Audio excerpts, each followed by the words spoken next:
A very good morning to you. It is the 18th of June, Thursday, 2020, and this is your friend Angus Buchan with a thought for the day.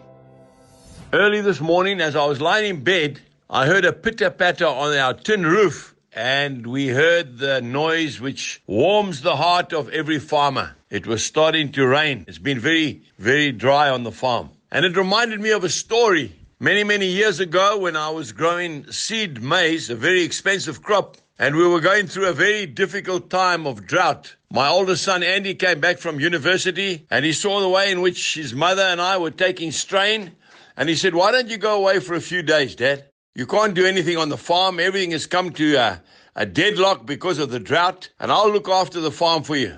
And the maize crop was only about 6 inches high, and it was starting to really take strain. Every morning, those little plants would stand up, but by 9, 10 o'clock, they started to twist, and they started looking like onions rather than maize plants.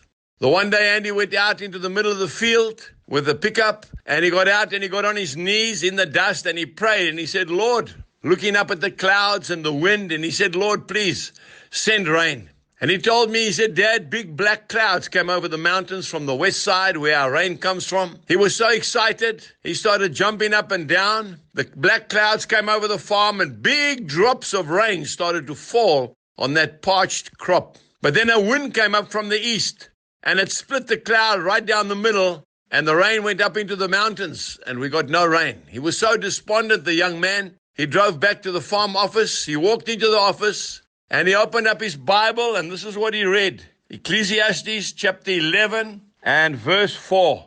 "He who observes the wind will not sow, and he who regards the clouds will not reap." And with that, he repented before God. I think he shed a few tears as well. And you know, folks, after he had repented, he went to sleep that night. He said, "Dad, I woke up the next morning with gentle rain falling on the roof." And he went out, and those maize plants were standing up, almost rejoicing, if that's possible. Don't watch the elements. Don't watch the conditions. Keep your eyes on Jesus.